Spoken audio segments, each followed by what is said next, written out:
नमस्कार, मी Ashwini स्वामीज्ञा fashion designer आपल्या चॅनलवर तुमच्या सगळ्यांचं अगदी मनापासून स्वागत करते। तर आज या व्हिडिओमध्ये मी 1 वर्षाच्या मुलीसाठी फ्रॉक शिवलेली आहे। तुम्ही बघू शकता फायनल लुक हा असा काही आहे। छान अशी बंदवाली फ्रॉक मी ते स्टिच करून रेडी केलेली आहे। तुम्ही बघू शकता छान अशी फिनिशिंगमध्ये एकदम फ्रॉक आपली रेडी झालेली आहे। त्याचा स्टेप बाय स्टेप व्हिडिओ मी तुमच्याशी डिटेलमध्ये शेअर करते। त्यासाठी व्हिडिओ शेवटपर्यंत नक्की बघा आणि कसा हा फ्रॉक झाला हे पण मला कमेंट करून नक्की सांगा। तर चला तर आपण व्हिडिओला स्टार्ट करूया।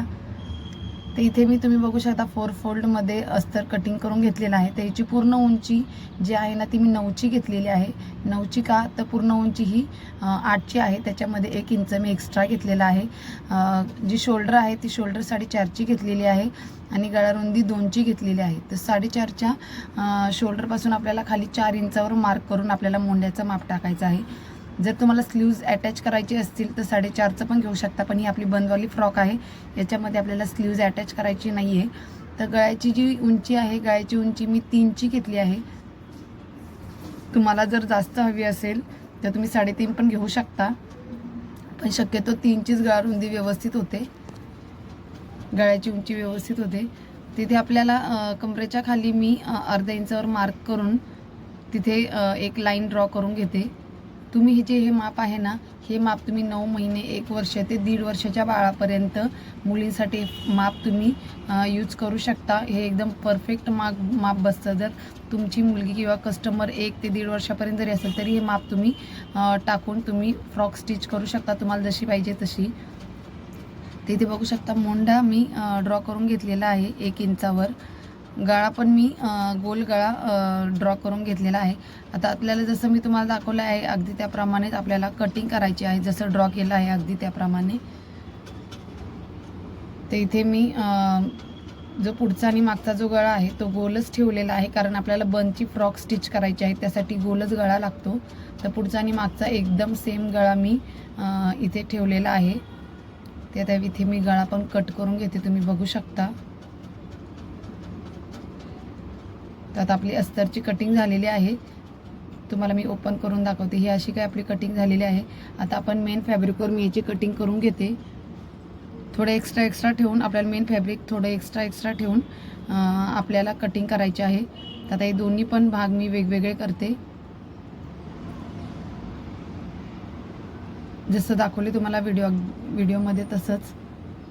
तर आता आपण पहिला फ्रंट पार्ट जो आहे तो आपण स्टिच करून घेऊया।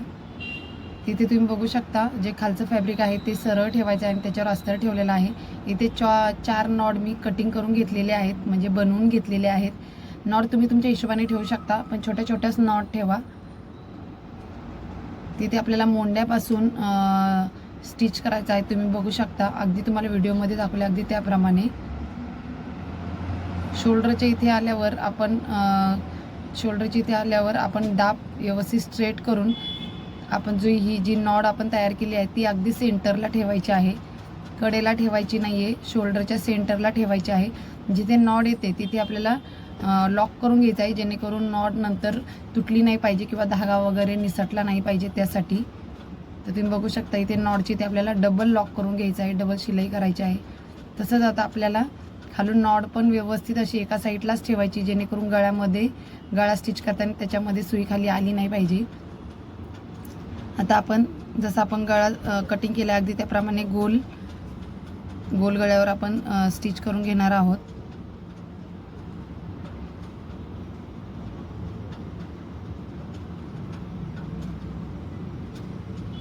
आता आपल्याला जसं आपण त्या साईडने केलं ना अगदी त्याचप्रमाणे आपल्याला ह्या साईडने पण ह्या शोल्डरवर पण करायचं आहे। याच्यावर पण आपल्याला बंद बरोबर सेंटरला ठेवायचं आहे।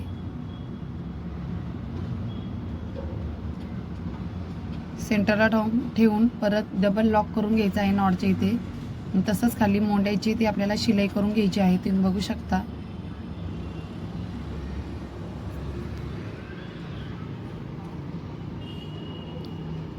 एक्स्ट्राचा धागा कट करून घेते मी। आता इथे आपला जो एक्स्ट्रा फॅब्रिक कट झालेला आहे म्हणजे राहिलेला आहे तो कटिंग करून घ्यायचा, व्यवस्थित असा पूर्ण कट टू कट करायचा आहे। आणि मोंड्याची इथे गोल गळ्याची इथे आपल्याला पूर्ण छोटे कट्स देऊन घ्यायचे आहेत, जेणेकरून पलटी होताना कुठेही हे राहत नाही, व्यवस्थित असं पलटी होतं, छान अशी फिनिशिंग दिसते। पूर्ण कट्स देऊन घ्यायचे आहेत. एक्स्ट्राचा कपडा पूर्ण कट टू कट करायचा आहे. तो कुठेही शिल्लक जास्त कमी ठेवायचा नाही. आता तुम्हाला दाखवल्याप्रमाणे बघू शकता, फक्त आपल्याला अस्तर पलटी करून फक्त जे आपण नॉड अटॅच केल्या होत्या त्या फक्त नॉड वरच्या साईडने खेचायच्या आहेत. बघू शकता खालच्या मोंड्याचा पॅटर्न मी व्यवस्थित असा स्ट्रेट करून घेते. फक्त आपल्याला नॉड वरच्या साईडने खेचायचे आहेत बस, बाकी दुसरं काहीही करायचं नाही आहे. आणि आता जसा सेप पडला आहे ना, अगदी तुम्हाला व्हिडिओमध्ये अगदी दिसतोय अगदी त्याप्रमाणे त्याच्यावरच आपल्याला दाबशिलाई देऊन घ्यायची आहे. कुठेही बाहेर वगैरे काही काढायचं नाही आहे. जशी आपला सेप पडला आहे शोल्डरच्या इथे त्याच सेपवर आपल्याला शिलाई देऊन घ्यायची आहे, म्हणजे दाबशिलाई देऊन घ्यायची आहे. आता एक्स्ट्राचा पूर्ण लॉक करून घेतलेला आहे मी अस्तर. आता एक्स्ट्राचा पूर्ण कपडा आपण कट करून घेऊया. आता इथे बघू शकता फ्रंट साईड आपली छान अशी रेडी झालेली आहे. तर आता आपल्याला तसंच बॅक साईडचं पण मी रेडी करून घेतलेलं आहे. आता आपल्याला काय करायचं, खालच्या साईडने आपल्याला ज्या प्लेट्स द्यायच्या आहेत त्या प्लेट्सचं माप मी कटिंग करून घेतलेलं आहे. जी रुंदी ती रुंदी मी जितकी होती अगदी त्याप्रमाणे घेतली आहे. आता याची उंची जी आहे उंची याची पूर्ण 9.5ची आहे.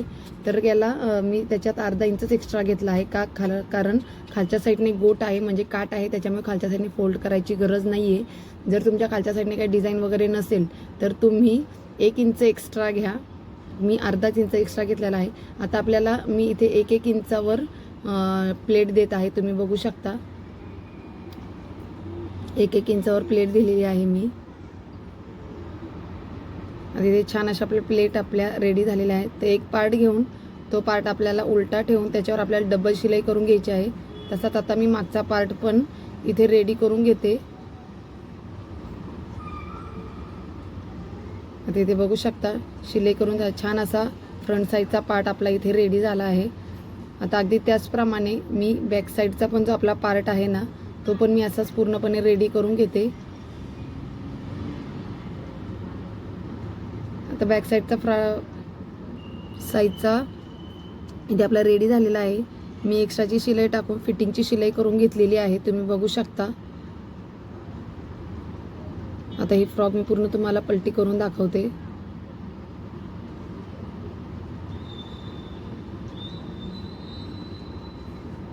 तर इथे छान अशी आपली फ्रॉक रेडी झालेली आहे.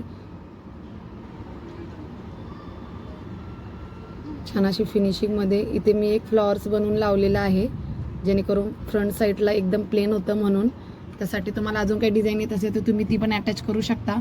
जे वरचे आपले बंद आहेत त्याला मी छोटे छोटे लुक्स लावणार आहेत, म्हणजे जे फुलं असतात ते करून लावणार आहे.